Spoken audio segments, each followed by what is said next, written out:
Hallo ihr Lieben und herzlich willkommen zu einem neuen Video von autoforie.de. Wir sind heute im sonnig warmen Portugal und testen hier für euch unter anderem den BMW X3. Ich hoffe, ihr seid mir nicht böse. Wir haben 30 Grad, es ist 12 Uhr. Ich finde, es ist genug Grund, meine Sonnenbrille aufzusetzen. Und wir starten wie immer mit dem Design, in diesem Fall direkt an der Front. Und ihr seht schon, wir haben hier den M40i. Anhand diesen werde ich euch auch alles erklären. Aber die Front hat sich jetzt in der dritten Generation verändert und ich finde auch verbessert. Es ist so viel ästhetischer und auch markanter gleichzeitig geworden. Es gefällt mir wirklich richtig, richtig gut. Beginnen wir einfach mal hier an den Nieren. Die sind nämlich gewachsen, etwas größer und stabiler geworden. Übrigens, die sind farblich jeweils anders, dementsprechend der Line, die ihr euch aussucht. Wie gesagt, wir haben hier den M40i. Im unteren Teil, aber auch vor allen Dingen hier an der Seite ist alles ein bisschen mehr zusammengewachsen und ergibt einfach ein harmonischeres Bild. Ihr erinnert euch vielleicht, hier gab es sogar mal in diesem Mittelteil, sag ich mal, eine einzelne runde Leuchte, die ich als recht störend empfunden habe. Jetzt ist das Ganze ein viel ästhetischeres Bild und auch wesentlich sportlicher. Die Scheinwerfer haben sich ein bisschen verändert. Die sind jetzt ein bisschen schmaler und auch markanter geworden. Dadurch wieder dieser sportliche Effekt. Übrigens, serienmäßig kommt der X3 mit LED-Scheinwerfern. Wir haben jetzt hier in unserem Fall aber die adaptiven LED-Scheinwerfer. Auch von der Seite hat der X3 jetzt eine ganz andere Wirkung. Ihr merkt es vielleicht daran, dass die Motorhaube zum einen länger geworden ist und man hat das Gefühl, es fällt auch hinten ein bisschen stärker ab. Zudem wirkt der Wagen wesentlich mehr auf den Boden gesetzt. Das heißt, ihr erinnert euch vielleicht im Vergleich zur zweiten Generation, da sah der Popo immer so ein bisschen aus, als ob er so ein bisschen aufgebockter wäre. Dem ist jetzt gar nicht mehr so, alles wesentlich sportlicher und gefällt mir dementsprechend auch richtig, richtig gut. Wir haben hier übrigens auch einen Air Breather. Der ist zwar geschlossen, hat aber aerodynamisch tatsächlich einen Zweck. Und wir haben hier wunderschöne 20 Zoll Felgen. Wie gesagt, M40i. An sich starten wir bei der Serie mit 18 Zoll. So, das Fahrzeug haben wir einmal gedreht und jetzt könnt ihr auch euch das Heck richtig schön angucken. Und ihr seht es, die Formsprache ist an sich gleich geblieben. Das heißt, hier dieser Bereich, da hat sich nicht so wirklich was verändert. Trotzdem wirkt das Fahrzeug mehr auf den Boden gesetzt. Warum? Unter anderem wegen den neuen Rückleuchten. Die sind jetzt etwas länger gezogen und trotzdem ein wenig brutaler, wie ich es immer so ausdrücke.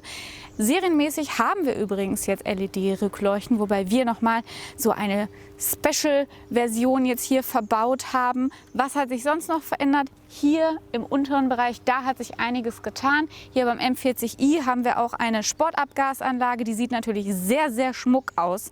Aber an sich seht ihr auch hier schon die Formgebung. Es ist deutlich sportlicher geworden. Den X3 bekommt ihr übrigens auch mit dem Displayschlüssel, wenn ihr ein wenig Aufpreis in Kauf nehmt. Und ich persönlich würde euch den ans Herz legen. Er macht mir unglaublich viel Spaß und ich nutze ihn sehr gerne. Damit könnte ich jetzt den Kofferraum öffnen.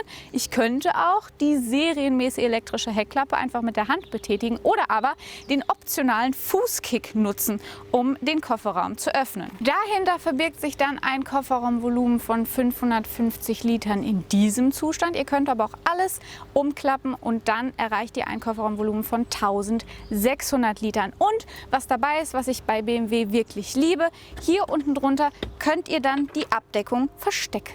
Zusätzlich können wir auch noch 2 Tonnen anhängen.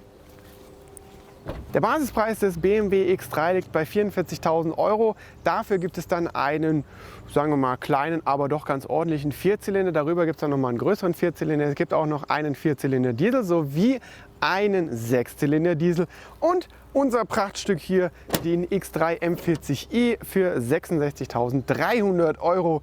Der hat dann natürlich gleich das größte und, sagen wir mal, aktuell bisher schnellste Triebwerk, nämlich den M-Performance Reihen 6-Zylinder mit einem Turbolader, 360 PS, 500 Newtonmeter Drehmoment. Das Ganze ist dann dank Allradantrieb in 4,8 Sekunden auf 100 km/h beschleunigt.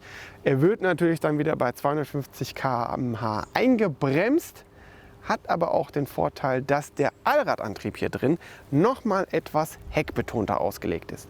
So, und jetzt schauen wir uns mal den Innenraum genauer an. Vorab aber direkt die natürliche Bewegung, die ich hier machen würde, wäre einsteigen, hinsetzen, Handy aus der Hosentasche und hier die induktive Ladeschale nutzen und gleichzeitig ist per Bluetooth auch alles mit Apple CarPlay verbunden. Den Schlüssel kann ich dann entweder daneben stecken, hier ist extra so eine Vorrichtung dafür, oder aber auch auf die induktive Ladeschale legen. So, nachdem wir das nun gemacht haben, einfach mal einen Blick hier vorne hin. Es hat sich auch hier einiges getan. Vorher hat das Ganze so ein bisschen kastenartig, vor allen Dingen die Mittelkonsole gewirkt. Jetzt ist es etwas länger gezogen. Dadurch hat man ein bisschen freieres Raumgefühl, finde ich persönlich sehr schön. Wenn wir uns die Materialien anschauen, in unserem Fall haben wir jetzt Vollleder, ein helles Leder. Ihr wisst, das ist immer recht anfällig, aber es ist auch immer wahnsinnig elegant. Wir können auch ein bisschen noch verstellen, wenn wir ein bisschen mehr Platz brauchen oder aber auch nicht. Und die Sitze sind wahnsinnig bequem. Ansonsten in Sachen Materialien haben wir hier oben einmal diese lederähnliche Oberfläche mit so einem Soft-Touch-Effekt noch dabei. Dann haben wir hier, ich möchte fast sagen, ein carbonartiges Muster. Also ich finde es wirklich sehr, sehr schön. Zusammen noch mit diesen silbernen Elementen und ein bisschen Hochglanz hier in der Mitte. Direkt über der Mittelkonsole finden wir dann das Touch-Display. Etwas mehr als 10 Zoll misst es und es lässt sich, wie bei BMW bekannt, auf 4 verschiedene Art und Weisen steuern. Nämlich entweder per Touch, das heißt mit dem Finger selbst, per Voice, das heißt wir machen das Ganze per Spracherkennung, dann mit der berühmten Gestik, die ich liebe, oder per Controller. Außerdem haben wir jetzt hier hinter dem Lenkrad versteckt das digitale Cockpit und das ist nicht einfach plan ein Bildschirm, sondern es hat nochmal so Ringe abgesetzt und ich finde, das akzentuiert das Ganze sehr, sehr schön. Davor befindet sich dann logischerweise das Lenkrad und das variiert je nach Ausstattungsvariante. Wir haben jetzt hier das berühmte M-Emblem, dementsprechend auch das Lenkrad. Von hier aus lässt sich einiges steuern, unter anderem alle Assistenzsysteme, die wir so benötigen beim Fahren, dazu aber dann auch mehr beim Fahren selbst. Oder aber auch zum Beispiel die Sprachsteuerung, wie man hier an diesem Knopf sehen kann. Dahinter dann Pedals für den sportlichen Charakter. Ich benutze die auch wirklich sehr, sehr gerne. Und allgemein möchte ich nochmal dazu sagen, zu diesem Lenkrad, es ist wahnsinnig schön von der Haptik her. Ich fasse es wirklich sehr gerne an, denn es ist nicht einfach nur Leder, sondern es ist nochmal weich unterlegt und wirkt dadurch echt gepolstert. Willkommen im Fond des BMW X3 und da wir hier einen Mittelklasse-SUV haben, haben wir auch sehr viel Platz, was natürlich auch sehr angenehm ist. Fahrersitz ist auf meine Fahrerposition von 1,80 Meter eingestellt und wenn ich jetzt mich hier mal ordentlich hinsetze, habe ich hier super viel Platz. Das heißt, auch größere Persönlichkeiten sollten hier angenehm Platz finden. Dann nach oben hin variiert der Raum, den wir haben, je nachdem, ob man sich für das Panoramadach entscheidet oder nicht. So hat man natürlich einen sehr großen optischen Raum und kopftechnisch, ja, 4 Finger gehen da noch dazwischen, das heißt ordentlich Platz. Dann kleine Aufmerksamkeit für die Leute hier hinten. Wir haben eine 3-Zonen-Klima-Automatik im X3. Ab der zweiten Ausführung Advantage ist die sogar serienmäßig. Die Sitzheizung für die äußeren Vorsitze, glaube ich, ist da allerdings noch nicht mit inbegriffen. Was ihr jetzt vielleicht seht, ich sitze sehr aufrecht, denn wir können auch noch mal über einen Hebel hier unten, ist relativ gut zu erreichen mit meinen Händen, die Neigung etwas verstellen. Das heißt auch noch mal etwas leicht nach hinten gelehnt sitzen. Dazu, um diese Lehne zu verstellen, braucht man allerdings schon ein bisschen Kraft. Das geht nicht elektrisch. Und hier dann noch mal eine passende Armauflage mit 2 Cupholdern drin.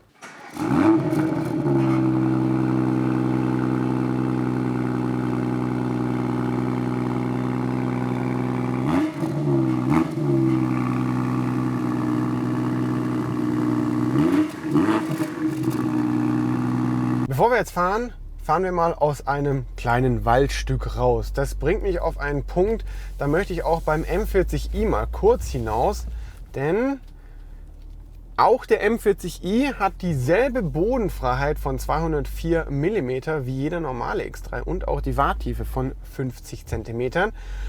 Aber er hat wie jeder andere X3 auch keinen eigenen Offroad-Modus, denn das Auto, ihr merkt es gerade, regelt selber und weiß selber, wir sind im Gelände und braucht deswegen gar keinen Offroad-Modus. Denn die Systeme regeln, denn sie wissen, das hier ist keine normale Straße und können dementsprechend adaptiv so etwas einfach übernehmen und sagen, okay, kein Problem, ich gebe meinem BMW-Fahrer trotzdem die Sicherheit, die er braucht.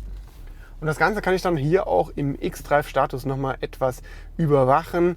Das heißt, ich sehe, wie der Winkel etc. ist. Aber jetzt kommen wir zu dem, was den M40i natürlich ausmacht. Das heißt, das, sagen wir mal, leicht performante Fahren.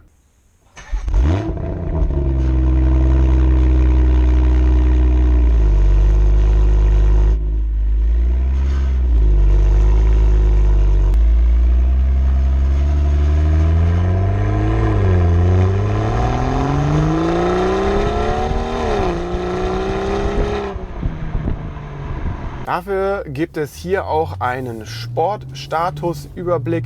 Wir sind jetzt aktuell in Komfort. Wir haben mit dem Adaptive Mode auch nochmal einen Mode, der sich durch das Navi etwas angleichen kann mit den dynamischen Dämpfern. Und ich muss ganz ehrlich sagen, in Komfort ist der wirklich super komfortabel. Man merkt jetzt nicht, dass man ein M-Performance-Modell hat. Aber wir gehen jetzt einfach mal in Sport. Und da passt sich natürlich auch Kennlinie, Gaspedal und Schaltung etwas an. Und wir haben einfach direkt auf Knopfdruck ein super dynamisches Fahrzeug. Und Larissa hat es vorher schon angedeutet, das Lenkrad liegt durch die gute Polsterung einfach super in der Hand. Und wir haben ja auch einen heckbetonten Allradantrieb. Das heißt, beim Herausbeschleunigen geht einfach deutlich mehr nach hinten als nach vorne. Und wir haben dadurch ein sehr agiles, sehr spitzes Fahrverhalten, insbesondere für ein Auto einer solchen Klasse. Dazu haben wir natürlich noch mal die Sportabgasanlage, die da auch noch mal ein bisschen Musik drunter legt, die auch noch mal ein bisschen Laune macht und das Ganze schön untermalt.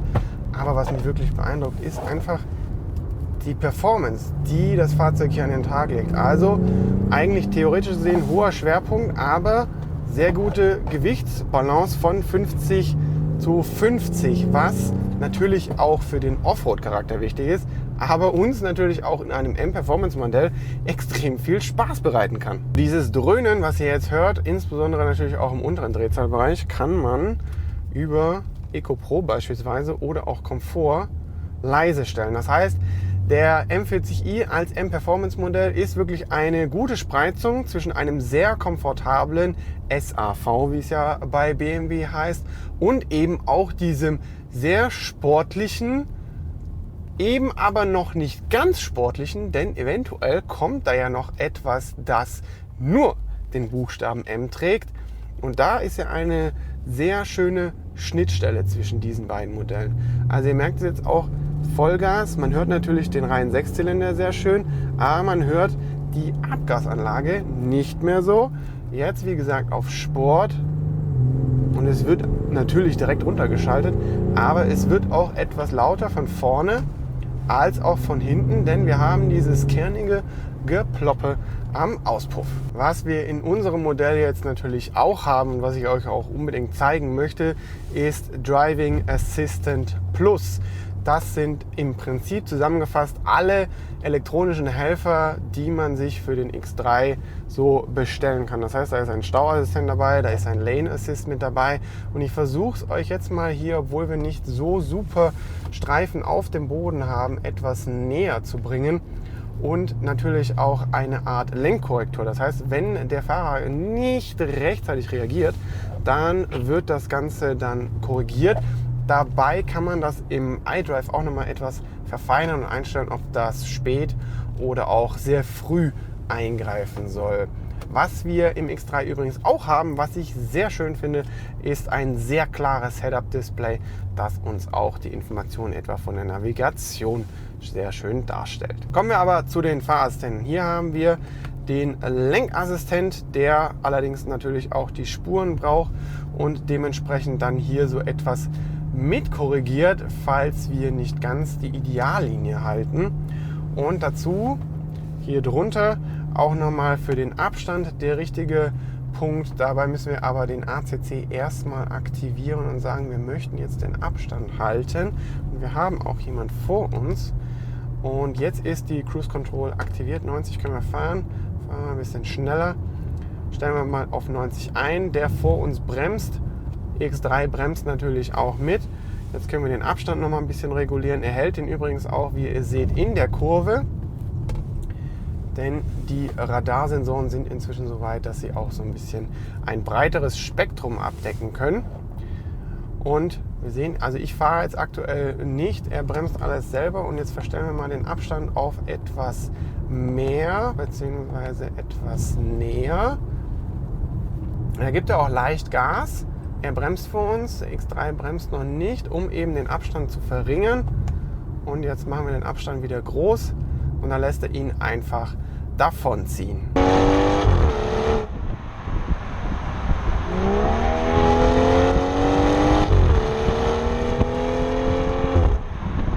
Einen kurzen Punkt, bevor wir zum Fazit übergehen, den haben wir komplett vergessen.